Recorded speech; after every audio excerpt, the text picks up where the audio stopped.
Cosmos.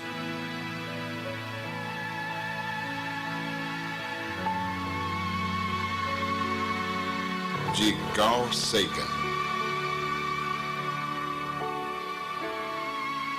Uma viagem pessoal.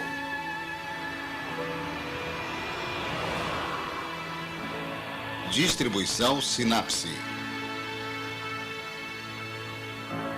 Os Segredos de Marte.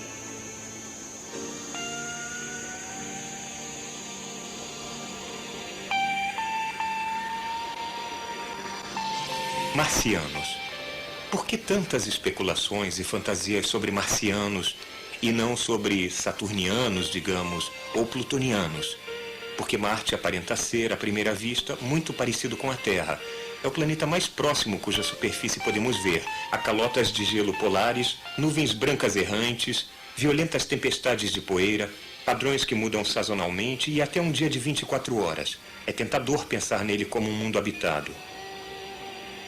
Marte tornou-se um tipo de arena mítica, na qual projetamos nossos medos e esperanças terrestres.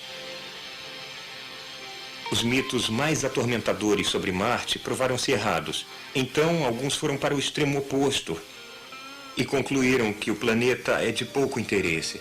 Eles começaram a cantar um blues para o planeta vermelho. Mas o Marte verdadeiro é um mundo de maravilhas. Suas perspectivas futuras são muito mais intrigantes do que nossas antigas apreensões sobre ele. Em nossa época, nós esquadrinhamos as areias de Marte, estabelecemos uma presença lá e preenchemos um século de sonhos.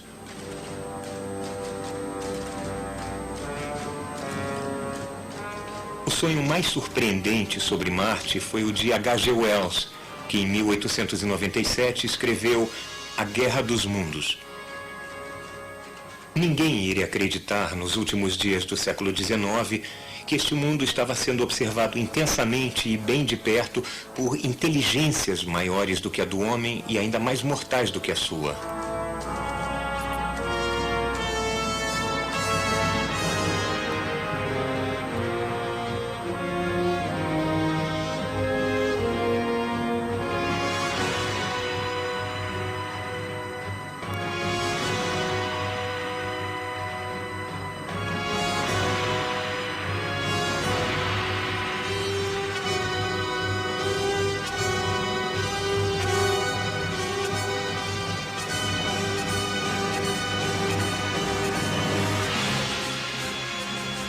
Enquanto os homens ocupavam-se com seus vários assuntos, foram examinados e estudados minuciosamente, talvez quase tão de perto quanto um homem com um microscópio poderia examinar as criaturas transientes que fervilham e multiplicam-se em uma gota d'água.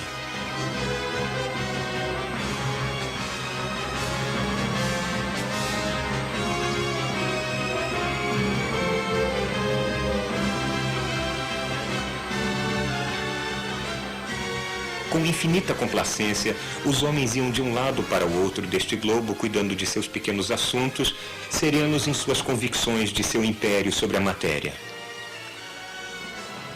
É possível que as criaturas unicelulares sob o microscópio façam o mesmo.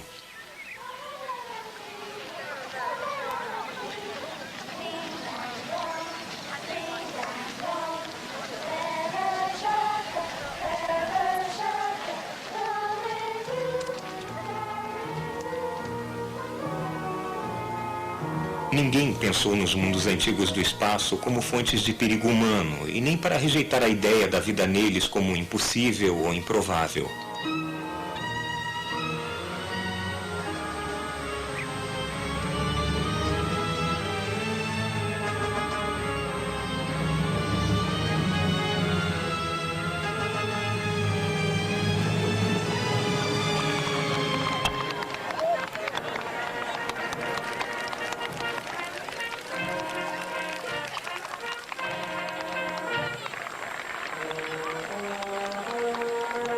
É curioso lembrar alguns dos hábitos mentais daqueles dias idos. No máximo, os homens da Terra imaginavam haver outros homens em Marte, talvez inferiores a eles e prontos para dar as boas-vindas a um empreendimento missionário. Porém, através do Golfo do Espaço, intelectos vastos, serenos e antipáticos olhavam esta terra com olhos invejosos e lenta e seguramente faziam planos contra nós.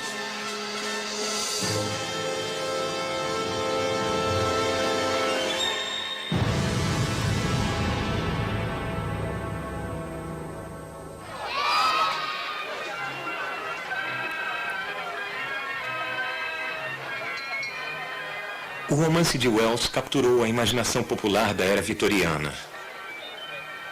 Era uma época em que o automóvel era uma novidade, em que o ritmo da vida era largamente ditado pela velocidade do cavalo. A este mundo, Wells apresentou uma fantasia interplanetária com naves espaciais, armas de raios e alienígenas implacáveis. Isto era original e uma possibilidade inquietante. Os marcianos de H.G. Wells não eram meramente variações menores dos seres humanos. Em vez disso, eram um produto evolutivo de um meio ambiente totalmente alienígena.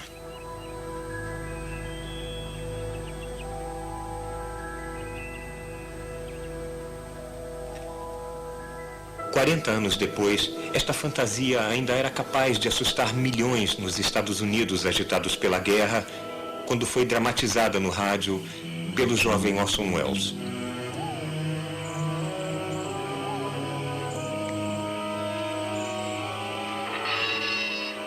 Alguns anos antes de A Guerra dos Mundos ser publicado, uma outra visão muito diferente dos marcianos estava formando-se na mente de um rico morador de Boston chamado Percival Lowell. Os marcianos de H.G. Wells eram um jeito do romancista a examinar a sociedade contemporânea através de olhos alienígenas. Mas os marcianos de Percival Lowell eram, acreditava ele, muito reais.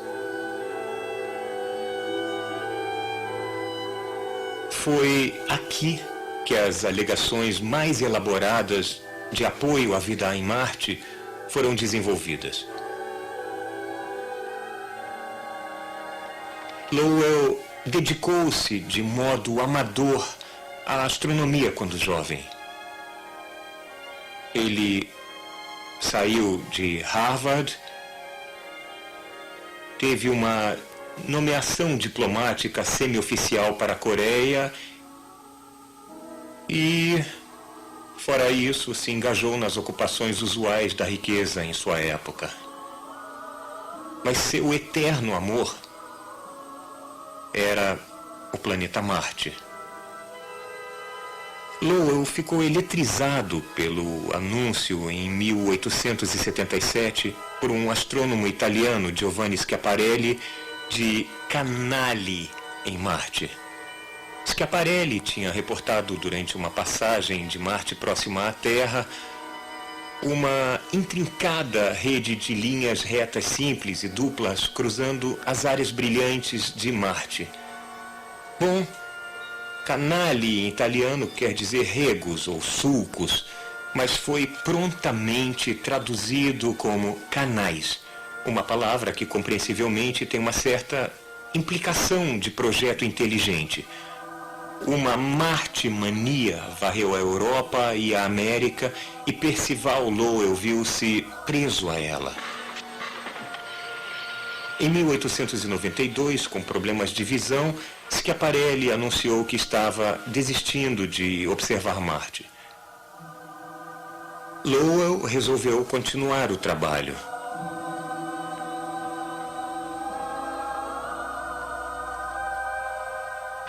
Ele queria um local de observação de primeira ordem, não atrapalhado por nuvens ou luzes de cidades e marcado por boa visão.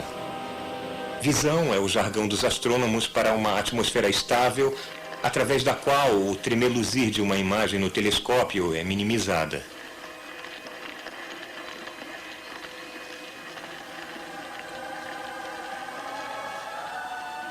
Lowell construiu seu observatório bem longe de casa, em Mars Hill, aqui em Flagstaff, no Arizona.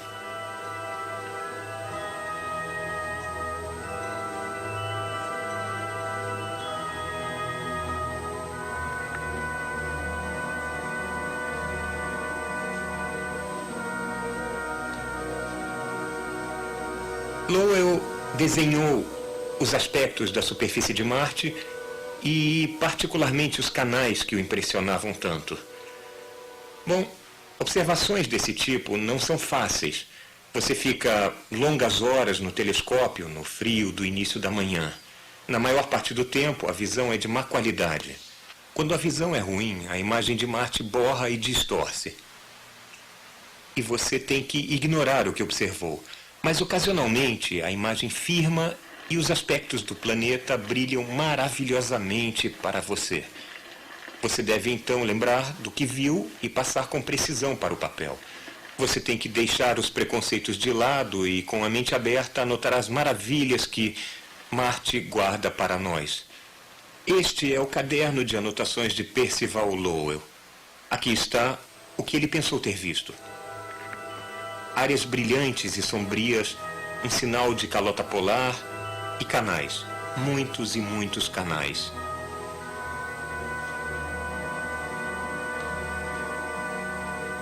Lowell acreditava estar vendo uma rede de grandes canais de irrigação que circundava o globo, levando água do derretimento das calotas polares para os sedentos habitantes das cidades equatoriais. Ele acreditava veementemente que o planeta era habitado por uma raça mais velha e mais sábia, talvez muito diferente de nós. Ele acreditava que as mudanças sazonais nas áreas sombrias eram devidas ao crescimento e à deterioração da vegetação. Ele acreditava que Marte era fundamentalmente como a Terra. De modo geral, ele acreditava demais.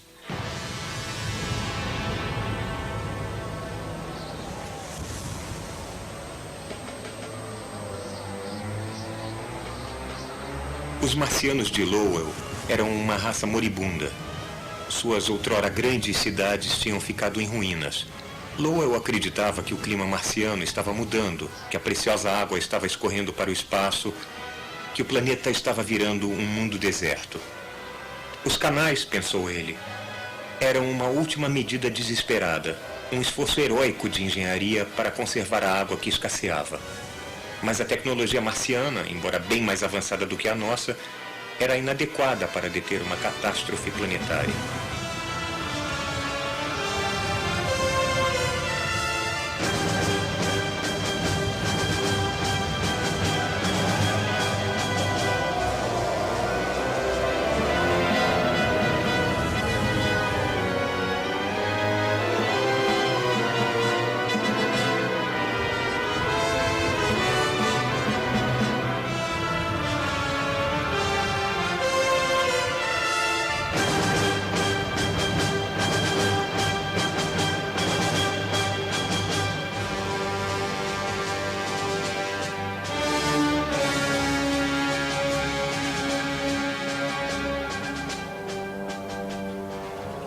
O desafio contemporâneo mais sério às ideias de Lowell veio de uma fonte improvável. O biólogo Alfred Russel Wallace, co-descobridor da evolução pela seleção natural. Wallace mostrou corretamente que o ar em Marte era frio e rarefeito demais para permitir a existência de água líquida. Ele escreveu que só uma raça de loucos iria construir canais sob tais condições. Os marcianos de Lowell eram benignos e auspiciosos, até um pouco como deuses, muito diferentes da ameaça malévola proposta por H.G. Wells e Orson Welles em A Guerra dos Mundos. Os dois conjuntos de ideias passaram para a imaginação pública através dos suplementos dominicais, da ficção científica e de agitadas gerações de crianças de 8 anos, ao fantasiarem que um dia poderiam viajar para o distante planeta Marte. Eu lembro de ler com fascinação ofegante os romances de Marte de Edgar Rice Burroughs. Eu viajei com John Carter, um cavalheiro aventureiro da Virgínia, até Barsoom, como Marte era conhecido por seus habitantes. Vagando entre bestas de carga chamadas Tots, ganhando a mão da belíssima Deja Torres, princesa de Helium, e ajudando um lutador verde de 3 metros de altura chamado Tars Tarkus, enquanto as luas de Marte deslocavam-se acima em uma noite de verão em Barsoom.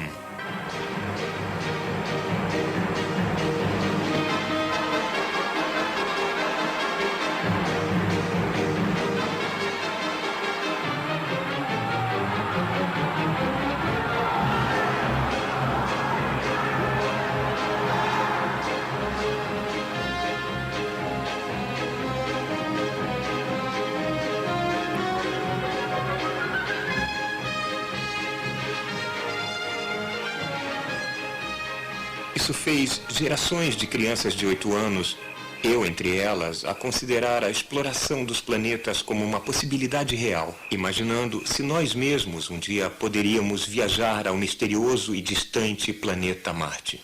John Carter ia para Barsoom ficando em um campo aberto, abrindo as mãos e desejando muito estar em Marte.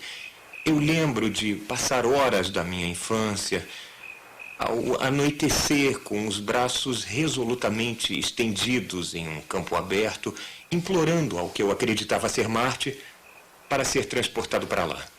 Mas nunca deu certo. Tinha que ter um jeito melhor. E tinha. A estrada real para Marte foi aberta por um garoto que adorava foguetes.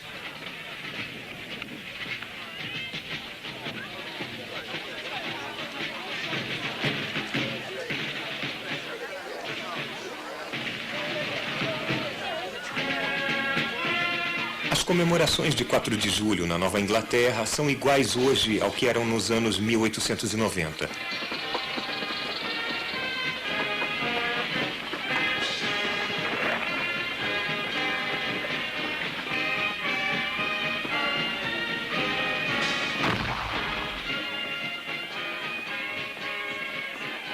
Na época, como agora, o ponto alto das festividades do dia era uma exibição de ativos fogos de artifício.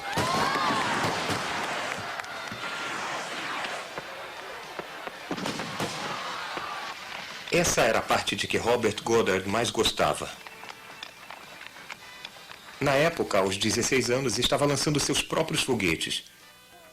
Ele escreveu em seu diário: 4 de julho de 1898. Pra você. Soltei canhões e bombinhas o dia todo. Robert. À noite disparei 5 foguetes. Vai soltar agora? Vou.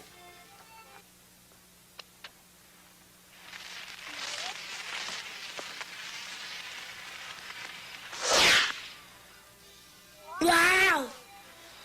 Naquele mesmo ano, A Guerra dos Mundos estava sendo publicado em série no jornal Boston Post. Goddard lia avidamente cada palavra.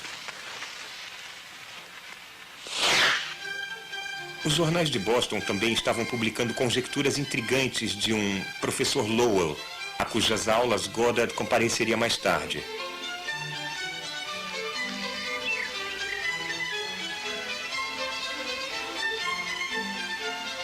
As imagens de Marte descritas por Wells e Lowell seduziram o jovem Goddard.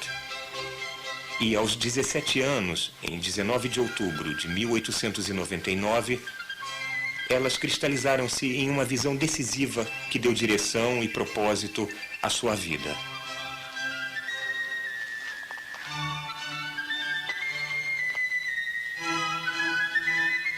Dos galhos altos de uma velha cerejeira na fazenda de sua família, Goddard viu um jeito de fazer mais do que especular sobre Marte.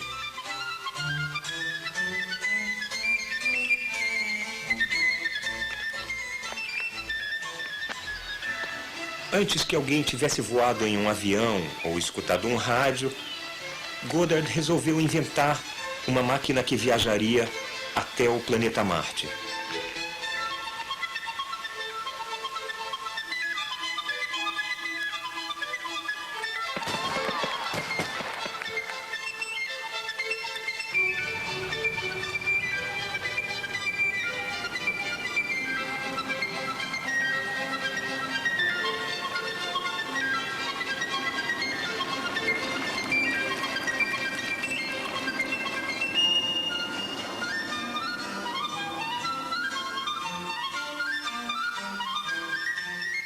Durante o resto de sua vida, ele iria comemorar aquele dia de outubro como seu dia de aniversário, o nascimento do seu grande sonho.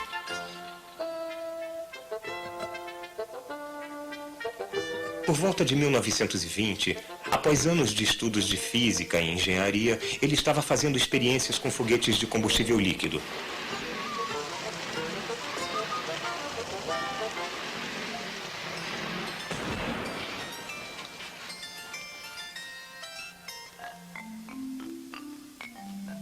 Para construir um foguete capaz de atingir grandes altitudes, Goddard tinha que criar os princípios de uma tecnologia totalmente nova.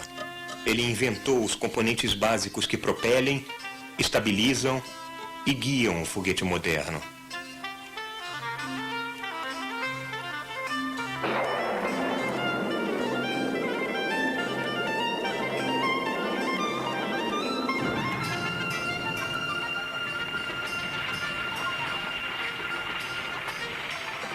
Era um trabalho esmerado e difícil. Mas Goddard aceitou com calma os muitos reveses. Ele esquadrinhava os destroços de cada experiência em busca de pistas para guiar a próxima. Constantemente refinando técnicas antigas e inventando novas, ele levou gradualmente o foguete de brinquedo perigoso e o pôs a caminho de tornar-se um veículo interplanetário.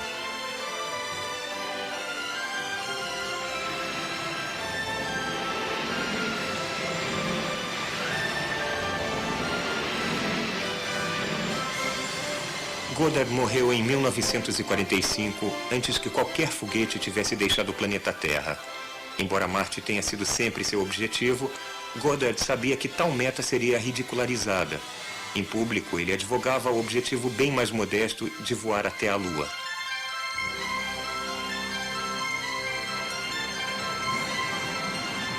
Esses sonhos de menino de viagens à Lua e a Marte, compartilhados por Goddard e seu contemporâneo, um cientista russo chamado Konstantin Tsiolkovsky, foram realizados apenas algumas décadas depois de suas mortes. E aconteceu que o primeiro planeta a ser explorado por foguete foi a Terra.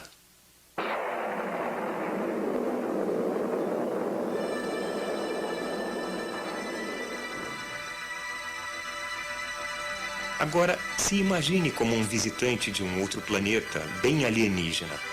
Você aborda a Terra sem preconceitos. O planeta é habitado? Em que ponto você pode decidir? Quando olhamos para o planeta Terra, não há sinais de vida. Temos que examiná-lo com mais atenção. Se há seres inteligentes, talvez eles criem estruturas de engenharia que podem ser vistas a uma resolução de poucos quilômetros. Mesmo assim, nesse nível de detalhe, até o vale de um grande rio parece totalmente sem vida. Não há sinal de vida, inteligente ou não, em Washington capital, nem em Moscou,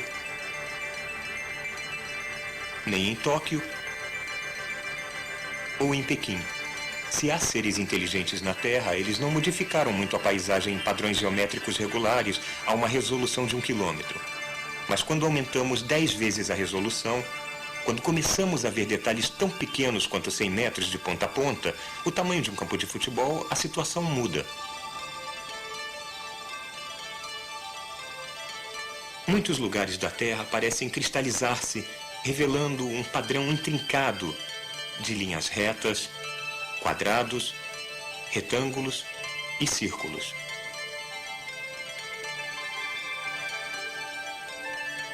Estradas, canais, padrões de irrigação circular, tudo sugerindo vida inteligente com uma paixão pela geometria euclidiana e pela territorialidade. Nesta escala, a vida inteligente pode ser discernida em Boston, Washington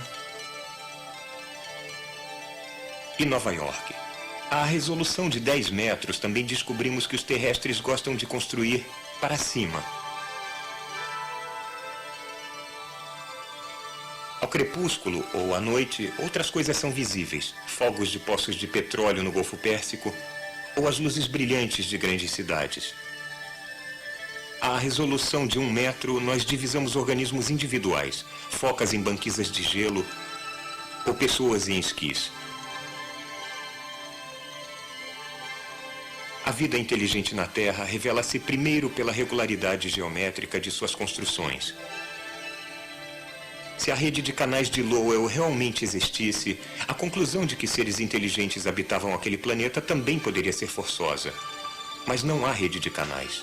A nossa espaçonave não tripulada examinou Marte com 1000 vezes mais detalhes do que qualquer olhar transitório através do telescópio de Percival Lowell. Não há dúvida de que os canais marcianos tinham origem inteligente. A única dúvida era de que lado do telescópio a inteligência estava. Onde temos emoções fortes, somos propensos a nos enganar. Mesmo assim, mesmo sem os canais, a exploração de Marte evoca o tipo de êxtase que Colombo e Marco Polo devem ter sentido. Nós vemos muitas crateras de impacto, mas não achamos canais, nenhum único. Há linhas falhadas na superfície e padrões complexos de escarpas e vales, mas são pequenos demais e estão nos lugares errados para serem os canais de Lowell. E eles não parecem ter sido construídos.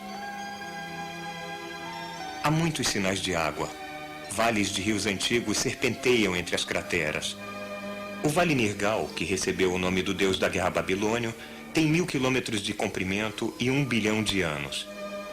Parece que houve uma época em que Marte era muito mais quente e úmido do que é hoje. Eu fico pensando se já surgiu vida nas águas turvas dessa grande bacia hidrográfica. As águas fluíam na mesma época em que os grandes vulcões do Planalto Tarsis se formaram, antes dos atuais continentes da Terra se formarem. Deve ter sido uma época animada em Marte.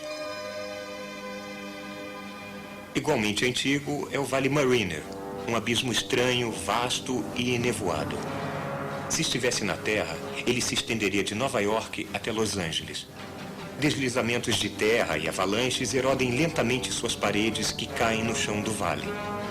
Lá, os ventos removem as partículas e criam imensos campos de dunas de areia. Sinais de ventos fortes estão por todo o planeta Marte. Frequentemente, as crateras têm, formando trilhas atrás delas, longas fileiras de material brilhante ou escuro soprado pelos ventos, venezianas naturais do clima na superfície marciana. Para a areia ser soprada na rarefeita atmosfera marciana, os ventos têm que ser muito fortes, às vezes aproximando-se de metade da velocidade do som. Mas alguns dos padrões são tão estranhos e intrincados que não podemos ter certeza se são causados por areia soprada pelo vento.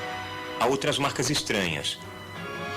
Solo sulcado, quase lembrando um campo arado gigante com 1 bilhão de anos.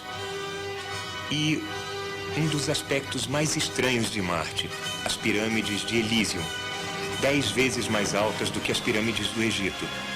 Talvez sejam apenas montanhas esculpidas pelos ventos ferozes, mas talvez sejam outras coisas.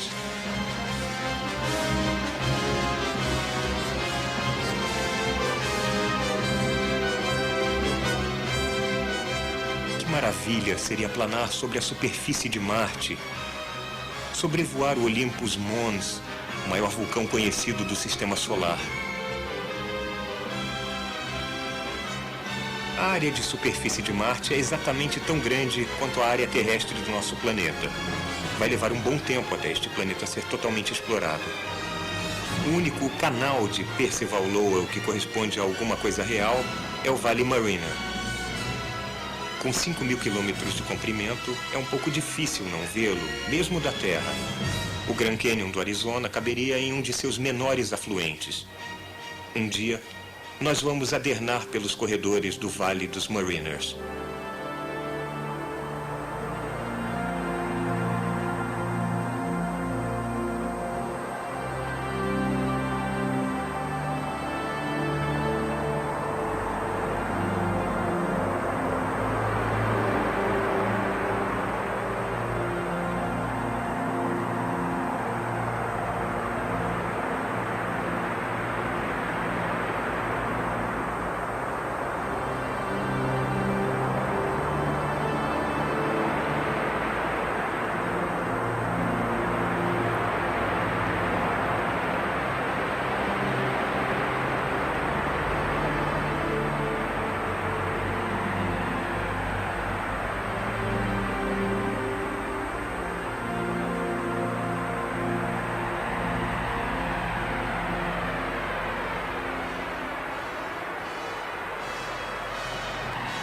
Deslizar pelas dunas de areia de Marte é ainda apenas um sonho.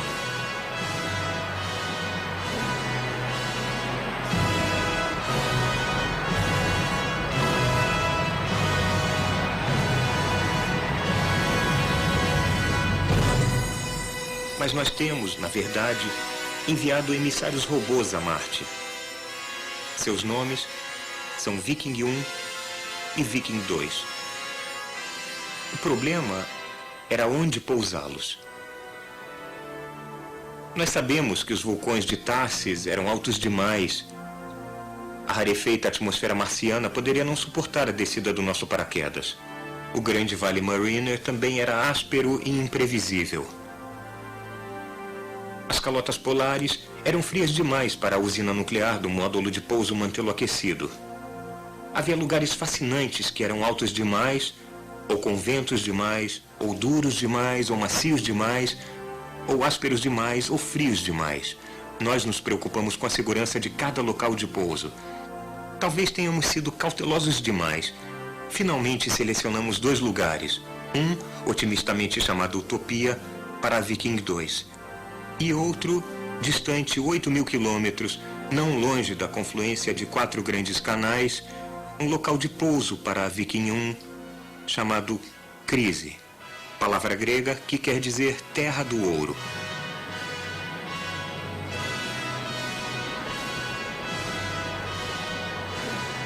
Então, depois de uma viagem de 100 milhões de quilômetros, em 20 de julho de 1976, a Viking 1 pousou bem no alvo, na planície Crise. Faz menos de 80 anos que Robert Goddard teve sua epifania em uma cerejeira em Massachusetts.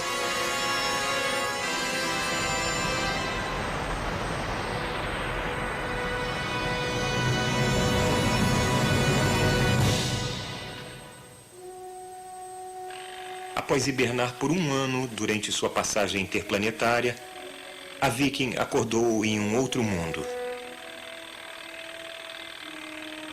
A primeira coisa que ela fez foi ligar para casa, informando a chegada segura. Ela começou a levantar-se de acordo com as instruções memorizadas meses antes.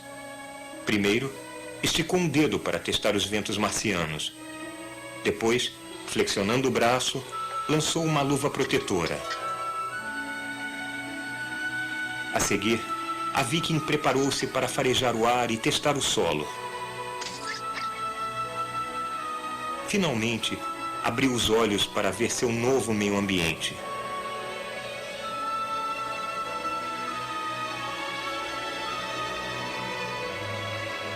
A primeira tarefa de imagem da Viking foi fotografar seu próprio pé. Caso a Viking fosse afundar em areia movediça marciana, nós queríamos saber disso antes dela desaparecer. Na Terra, esperamos sem fôlego pelas primeiras imagens.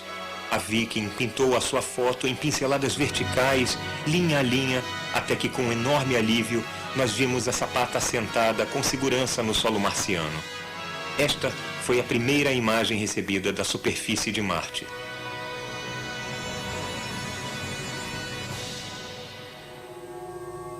As câmeras em cada módulo de pouso da Viking revelaram um tipo de rocha desértica. Além do próprio módulo de pouso, nós vimos pela primeira vez a paisagem do planeta vermelho. Ele não parecia um mundo alienígena. Havia rochas, dunas de areia e colinas suavemente onduladas, tão naturais e familiares quanto qualquer paisagem da Terra. Para sempre, depois disso, Marte seria um lugar.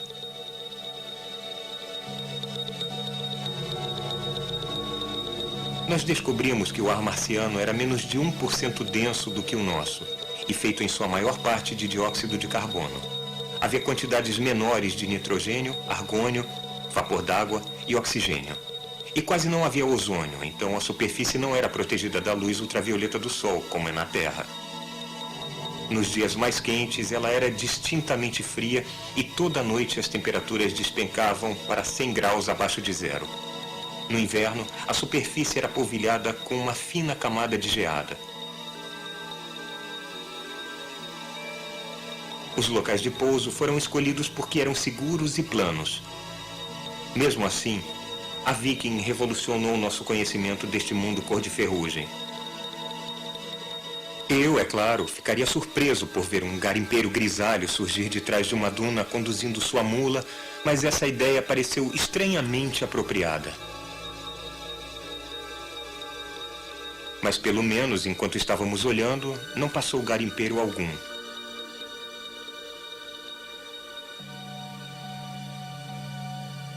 Nós estudamos com um cuidado excepcional cada foto que as câmeras enviavam por rádio. Mas não havia sinais de canais em Barsoom, nenhuma princesa ardente, nenhum lutador verde de 3 metros de altura, nenhum tot, nenhuma pegada, nem mesmo um cacto ou um rato-canguru. Talvez tivesse havido vida dentro das rochas ou abaixo do solo. Se houve, não deixou vestígios.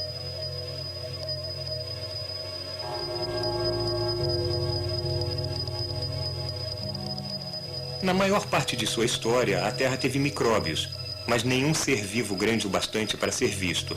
Talvez o mesmo seja verdade em Marte.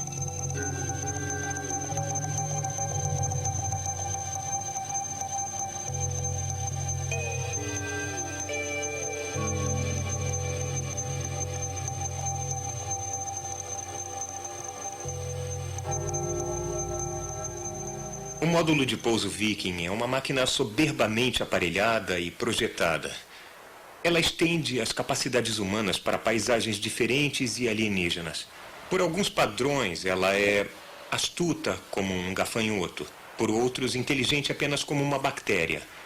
Não há nada de depreciativo nessas comparações. A natureza levou centenas de milhões de anos para desenvolver uma bactéria e bilhões de anos para fazer um gafanhoto. Com apenas uma pequena experiência nesse tipo de negócio, estamos ficando muito bons nele. Nos 2 locais de pouso, em Crise e Utopia, nós começamos a cavar nas areias de Marte. Em uma escala muito pequena, tais trincheiras são a primeira obra de engenharia humana em outro mundo.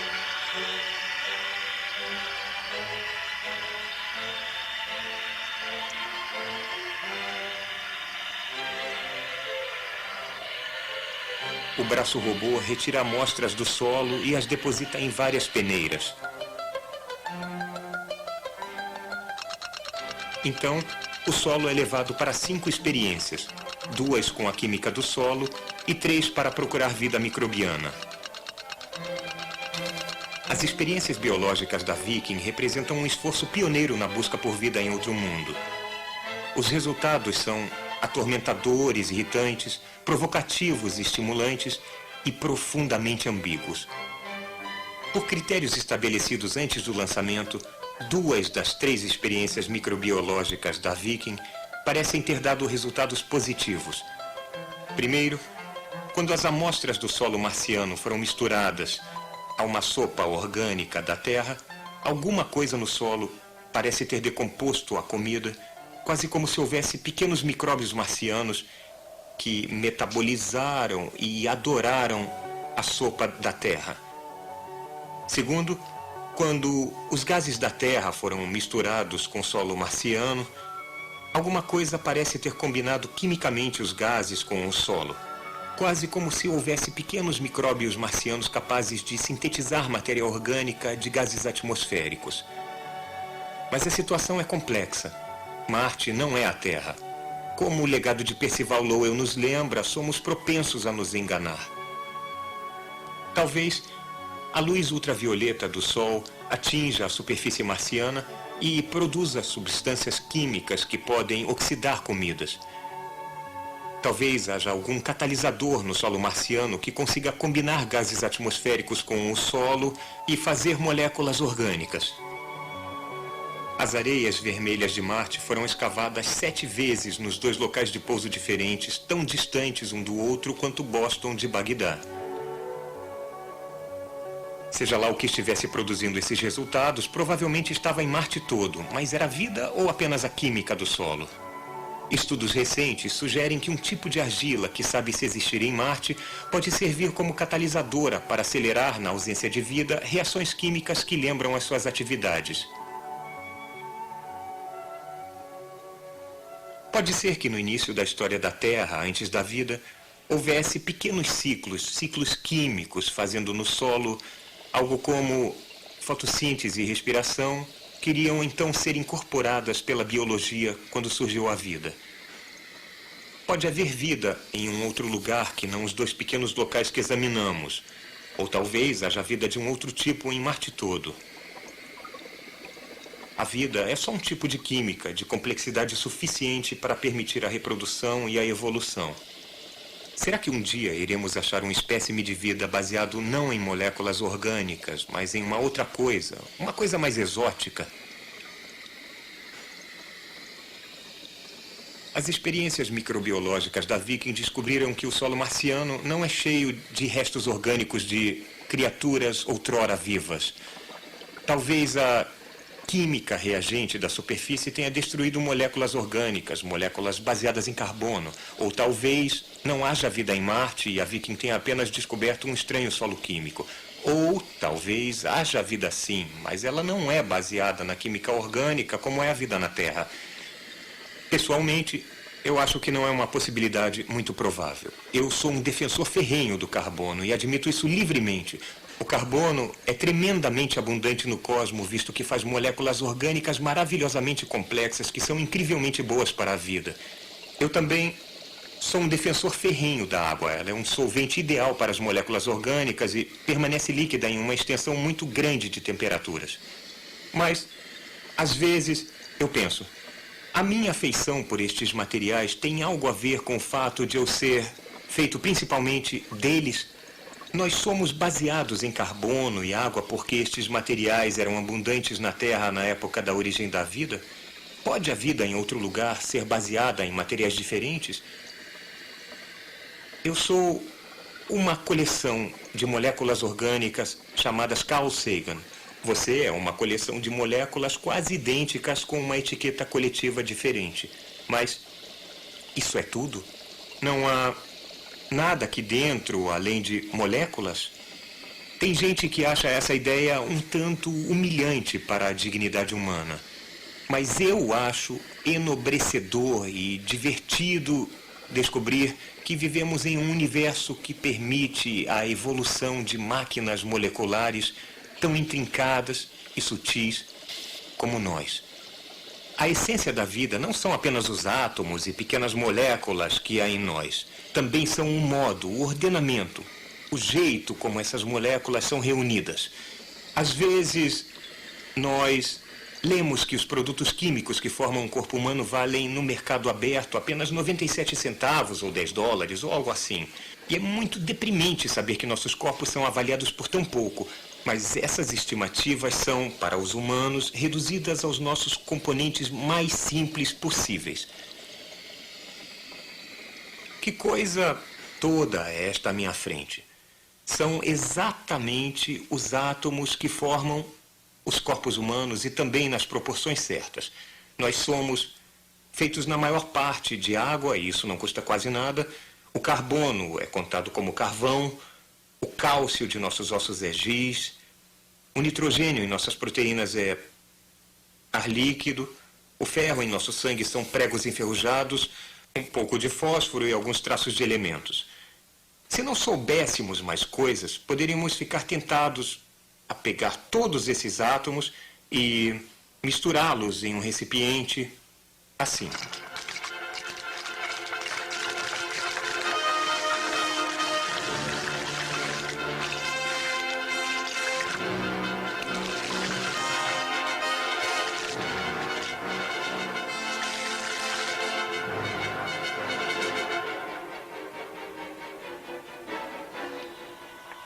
E mexer.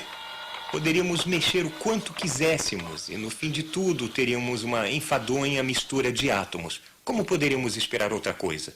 A beleza de um ser vivo não são os átomos que vão nele, mas o modo como os átomos são reunidos. Informação destilada por mais de 4 bilhões de anos de evolução biológica. Incidentalmente, todos os organismos da Terra são feitos essencialmente dessa matéria. Um conta-gota cheio desse líquido poderia ser usado para fazer uma lagarta ou uma petúnia, se nós soubéssemos como reunir seus componentes. Toda a vida na Terra é feita da mistura dos mesmos átomos. Em outro planeta, os frascos da vida podem estar cheios de átomos muito diferentes e pequenas moléculas. Mas eu acho que as formas de vida em muitos mundos vão consistir, de um modo geral, dos mesmos átomos que são populares aqui. Talvez até das mesmas grandes moléculas. Então eu não acredito que possamos salvar a ideia da vida em Marte apelando para produtos químicos exóticos. Às vezes ouvimos falar de possíveis formas de vida nas quais o silício substitui o carbono ou talvez a amônia líquida substitui a água. Mas às temperaturas marcianas não parece haver alguma molécula plausível baseada em silício que possa carregar um código genético. E a amônia só é líquida sob pressões altas e temperaturas baixas. Um dia, num futuro distante, poderemos ter uma coleção de frascos, cada um contendo a bioquímica elementar de um outro mundo. Eu não sei se haverá um escrito Marte. Mas se houver, aposto que estará cheio de moléculas orgânicas.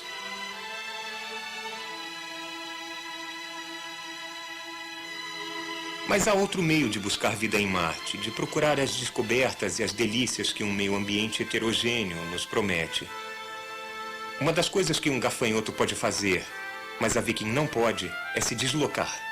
Nós pousamos nos locais mais tediosos de Marte. Por todas as sólidas descobertas científicas e sinais atormentadores que a Viking forneceu, sabemos que há um número enorme de locais muito mais interessantes no planeta. Nós precisamos de um veículo ambulante com experiências avançadas em biologia e química orgânica, capaz de pousar nos locais seguros, porém tediosos, e se deslocar para os locais interessantes.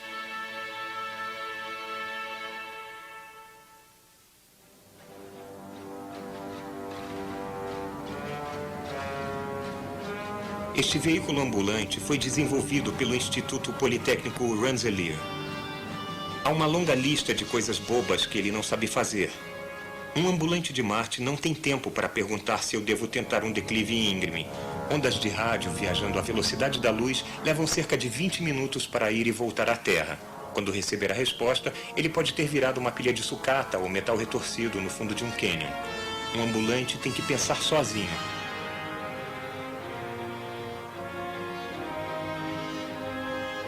Imagine um ambulante com olhos de laser como este, mas cheio de instrumentos biológicos e químicos sofisticados, braços para colher amostras, microscópios e câmeras de televisão perambulando pela superfície de Marte.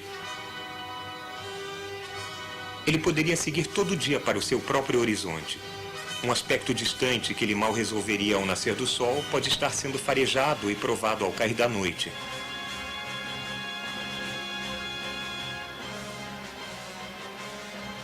Bilhões de pessoas veriam a aventura desenrolar-se em seus aparelhos de televisão, enquanto o ambulante explora o leito de antigos rios ou aproxima-se cuidadosamente das enigmáticas pirâmides de Elysium.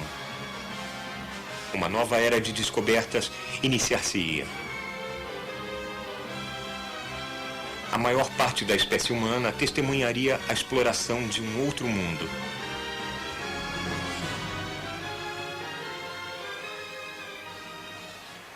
Há apenas 80 anos, não podíamos chegar mais perto de Marte do que nos esticando para ver uma imagem mínima e tremeluzente através de um telescópio no Arizona.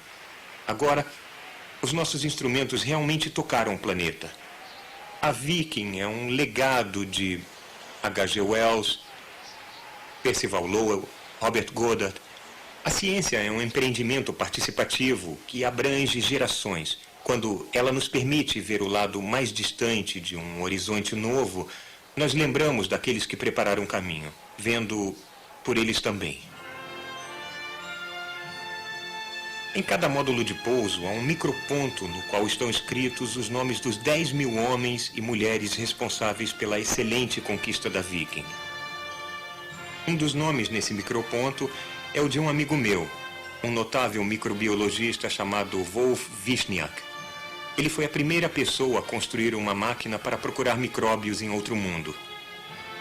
Seus amigos a chamavam de armadilha de lobo. Ela continha um líquido nutriente ao qual seria adicionado o solo marciano e qualquer micróbio que goste de comida iria crescer nesse meio nutriente e turvá-lo.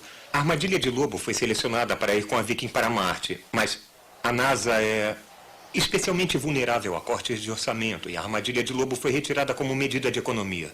Foi um golpe terrível para Vishniac. Ele trabalhou 12 anos nela. Outros poderiam ter largado o projeto, mas Vishniac era um homem cortês e dedicado. Em vez disso, ele resolveu estudar o meio ambiente mais parecido com Marte neste planeta, os vales secos da Antártica, em que há muito pensava-se não haver vida. Mas Vishniac acreditava que se conseguisse achar micróbios crescendo naquelas terras áridas polares, as chances de vida em Marte aumentariam.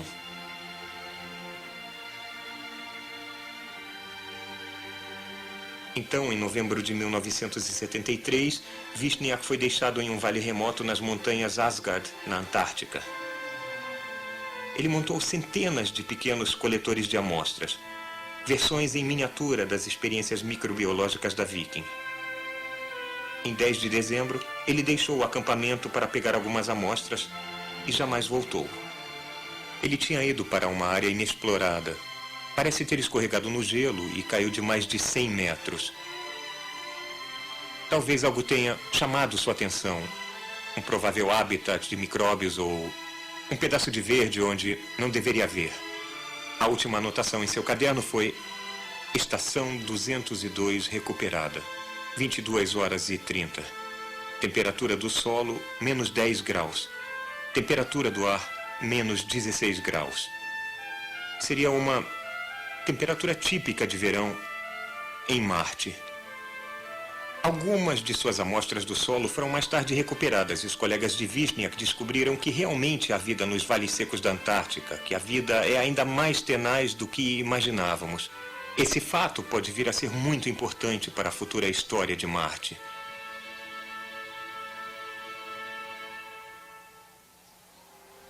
Vai chegar uma época em que Marte será cuidadosamente explorado. E aí, o que faremos com Marte?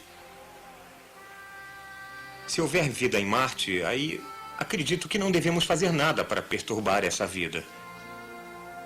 Marte, então, pertence aos marcianos, mesmo que sejam micróbios.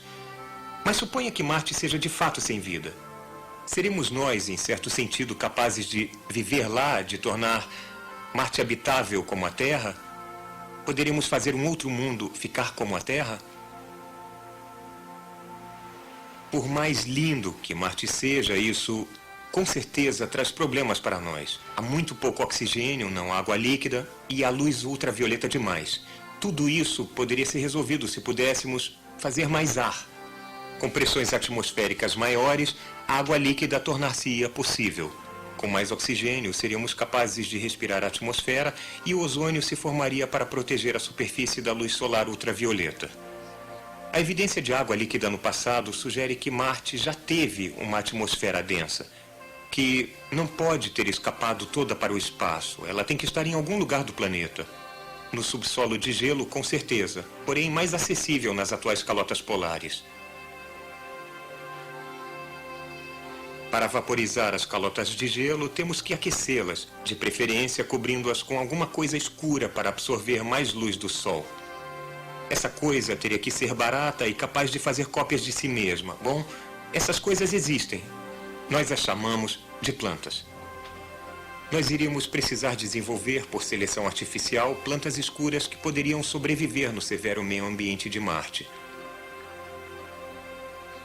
Tais plantas poderiam ser semeadas na vasta extensão das calotas polares de gelo marcianas, criar raízes, se espalhar, liberar oxigênio, fornecer sombra à superfície, derreter o gelo e liberar a antiga atmosfera marciana de seu longo cativeiro. Podemos até imaginar um tipo de agricultor visionário marciano, robô ou humano, perambulando pelas terras polares congeladas em um esforço que beneficia apenas as gerações futuras. Isso levaria centenas de milhares de anos.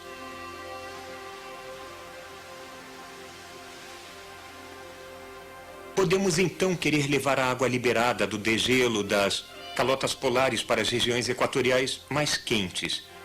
E há um jeito de fazer isso. Construiríamos canais. Mas foi exatamente isso o que Percival Lowell acreditou estar acontecendo em Marte em sua época. A ideia de uma rede de canais construída por marcianos pode ter sido um tipo de premonição. Porque se um dia fizermos o planeta ficar como a Terra, isso será feito por seres humanos, cuja residência permanente e domicílio planetário será Marte. Os marcianos seremos nós.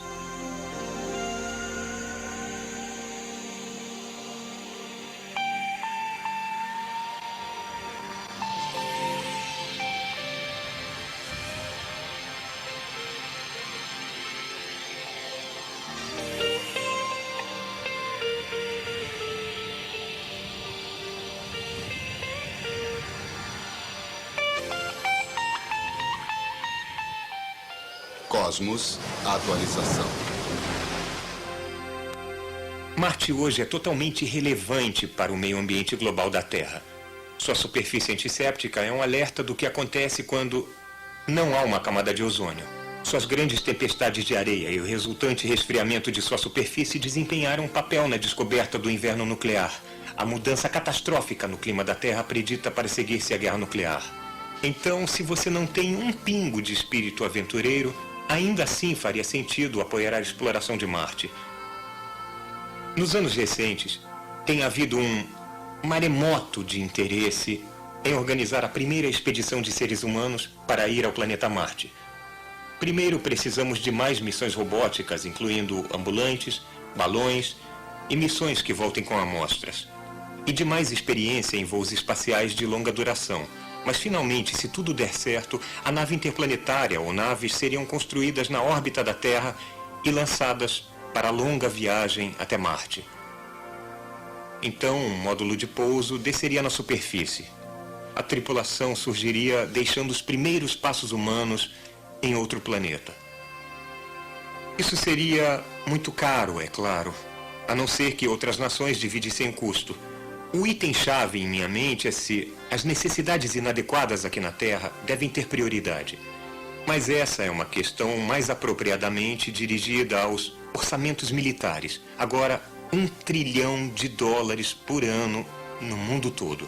Pode-se comprar muita coisa. As justificativas para o empenho de Marte têm sido dadas em termos de exploração científica, desenvolvendo a tecnologia, a cooperação internacional, a educação, meio ambiente. Alguns veem isto como a resposta óbvia ao chamado do futuro. Alguns acham até que devemos investigar acidentes geográficos enigmáticos, inclusive um que lembra um rosto humano enorme. Pessoalmente, eu acho que este, como centenas de outras mesas em blocos de lá, seja esculpido pelos ventos de alta velocidade. Mas, já que vamos lá mesmo, não faz mal dar uma olhada. Um grupo notável e variado de líderes norte-americanos endossou a meta de Marte. Eu imagino os emissários da Terra, cidadãos de muitas nações, perambulando pelo vale de um antigo rio em Marte, tentando entender como um mundo tão parecido com a Terra tenha entrado em uma era de gelo permanente e procurando sinais de antiga vida ao longo das margens dos rios. A longo prazo, o significado de tal missão não é nada menos do que a conversão da humanidade em uma espécie multiplanetária. Versão brasileira MG Studio.